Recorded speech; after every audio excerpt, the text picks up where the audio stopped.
أعوذ بالله من الشيطان الرجيم. بسم الله الرحمن الرحيم. إلى قدر معلوم فقدرنا فنعم القادرون. ويل يومئذ للمكذبين. ألم نجعل الأرض كفاتا أحياء وأمواتا وجعلنا فيها رواسي شامخات وأسقيناكم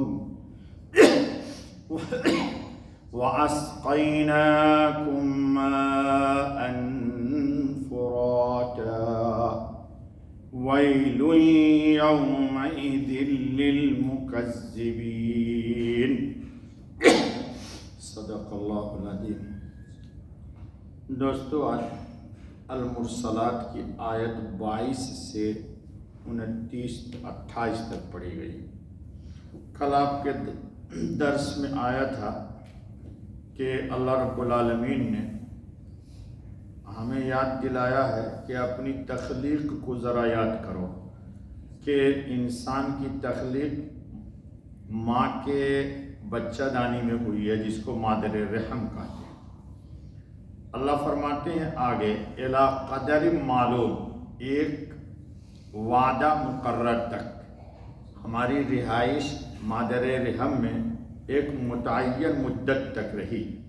عادتاً اس کی مدت ہے 9 مہینے. یعنی ہم نے انسان کو مادر رحم میں رکھا اتنے وقت تک جس کی مقدار عرفاً عام لوگ کو معلوم ہے کہ کم سے کم 6 مہینے اس کی مدت ہے حمل کی، اور زیادہ سے زیادہ 2 سال. اللہ کو معلوم ہے، یعنی اس وقت تک اس کو رحم میں رکھا جس کی مقدار اللہ کو معلوم ہے. بچہ کبھی 6 مہینے کے بعد آتا ہے اور کبھی سال 1.5 سال 2 مہینے تک بھی ہے. دنیا کی تاریخ میں ایسے ہیں لوگ جن کو 2 مہینے کے بعد ولادت ہوئی ہے. اس پر پہلے کلام ہو چکا ہے. فقدرنا فنعم القادرون، پھر ہم اس کو پورا کر سکے سو ہم کیا خوب سکت والے ہیں. یعنی قدرت الہی سے اللہ رب العالمین نے ماں کے رحم میں تمام اعضائے جسم کو بڑے تناسب کے ساتھ پیدا کیا اور کوئی زائد چیز ہماری تخلیق میں نہیں لگائی اور سب ایک نمونہ کر دیا. یعنی اس پانی کی بوند کو بتدریج پورا کر کے انسان عاقل بنا دیا. اس سے ہماری قدرت اور سکت کو سمجھ لو تو اسی انسان کو مرنے کے بعد ہم دوبارہ زندہ نہیں کر سکتے کہ نہیں کر سکتے. ایک بوند کو اتنا بڑا بنا دیا، تب تو یہ پیدا ہو چکا ہے، اب صرف دوبارہ اس کو لانا. جی ہم نے کیا خوب اندازہ کرنے والے ہیں کہ اتنی مدت میں کوئی ضروری چیز رہ نہیں جاتی اور کوئی زائد اور بیکار چیز اللہ پاک نے پیدا نہیں ہونے دی. الحمدللہ ثم الحمدللہ. جی نافع اور کسائی کی روایت میں ہے کہ فقدرنا، یعنی ہم نے ماں کے پیٹ میں رہنے کا وقت اور وقت پیدائش کا پیدا ہونے کے بعد اعمال زندگی، مدت زندگی اور رزق کا اور آخرت میں نیک و بخت و بدنصیب ہونے کا ایک اندازہ مقرر کر دیا. حضرت عبداللہ بن مسعود رضی اللہ تعالیٰ عنہ کی روایت ہے کہ رسول اللہ خاتم النبی صلی اللہ علیہ وسلم نے فرمایا کہ تم میں ہر ایک کا تخلیقی قوام ماں کے پیٹ کے اندر 40 روز تک بطور نطفہ رہتا ہے. پھر اتنی ہی مدت میں بستہ خون ہوتا ہے، پھر اتنی ہی مدت میں گوشت کا لوتھڑا ہوتا ہے. پھر اللہ اس کے پاس فرشتہ کو 4 باتوں کے لیے بھیجتا ہے. فرشتہ اس کا آئندہ عمل اور مدت زندگی اور رزق اور شقی یعنی بدبخت ہے یا نیک بخت ہونا لکھ دیتا ہے. پھر اس میں جان پھونکتا ہے. پھر قسم ہے اس اللہ کی جس کے سوا کوئی دوسرا معبود نہیں کہ تم میں سے بعض لوگ جنت والوں کے کام کرتے ہیں یہاں تک کہ ان کے اور جنت کے درمیان ایک ہاتھ کا فاصلہ رہ جاتا ہے، مگر لکھا ہوا غالب آتا ہے اور وہ دوزخیوں کا عمل کرتے ہیں اور دوزخ میں چلے جاتے ہیں۔ اس لیے حدیث میں آیا کہ انما العبرۃ بالخواتیم، خاتمے کا اعتبار ہے، اسی لیے انسان کو کبھی بھی اپنی نیکی پر اترانا نہیں چاہیے، نیکی کرتے رہیے اور اللہ پاک سے ڈرتے رہیے، حسن خاتمہ مانگتے رہیے۔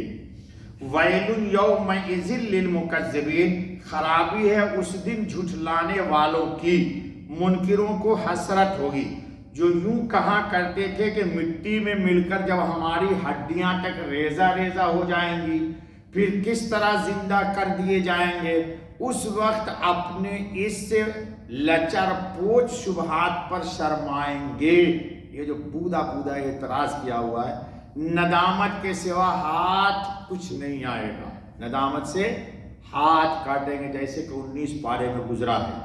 الم نجعل الارض کفاتا، کیا ہم نے نہیں بنائی زمین سمٹنے والی، واہ، احیاء و امواتا، زندوں کو اور مردوں کو، یعنی زندہ مخلوق اسی زمین پہ زندگی بسر کرتی ہے اور مردے بھی اسی مٹی میں پہنچ جاتے ہیں، گویا کہ ہماری حیات بھی مٹی سے اور ہم مر کر کے بھی ہم کہاں گئے، انسان کو زندگی بھی اسی خاک سے ملی اور موت کے بعد بھی یہی اس کا ٹھکانہ ہوا، تو دوبارہ اسی خاک سے اس کو اٹھا دینا کیوں مشکل ہوگا؟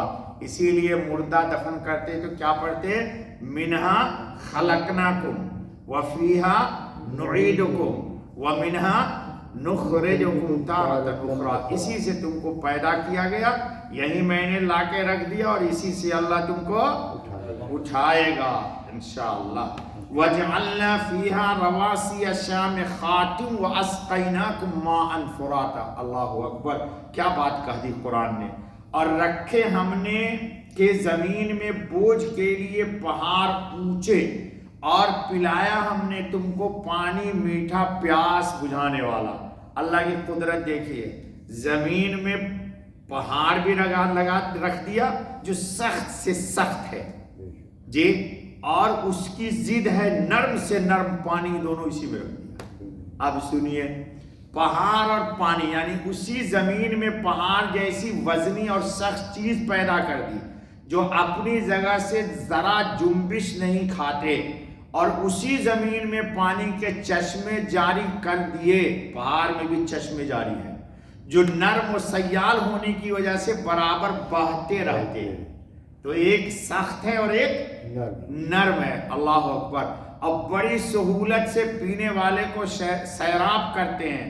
پس جو اللہ اس حقیر زمین میں اپنی قدرت کے دو متضاد نمونے دکھلاتا ہے، سخت بھی اور نرم بھی، اور موت اور حیات اور سختی و نرمی کے مناظر پیش کرتا ہے، کیا وہ میدان حشر میں سختی و نرمی اور نجات و ہلاکت کے مختلف مناظر نہیں دکھلا سکتا؟ اہل ایمان پر فضل کر دے گا اور بے ایمانوں پر عذاب الہی مسلط کر دے گا۔ قرآن کی کیا تعبیرات ہے۔ نیز جس کے قبضے میں پیدا کرنا ہے اور اسی کے دست قدرت میں ہلاک کرنا ہے، حیات اور بقا کے سامان فراہم کرنا ہے، یہ سب کام ہوئے اسی کی قدرت و نعمت کے، تو اس کو جھٹلانا درست نہیں۔ کس کو؟ اللہ پاک کو، اللہ کی قدرت کو ماننا جی ضرور چاہیے۔ بس ہو گیا بیٹا، ختم، چل رہا ہے جی، تو پھر آپ نمبر لگائیے گا 27، ٹھیک ہے بیٹا، 22 سے 27۔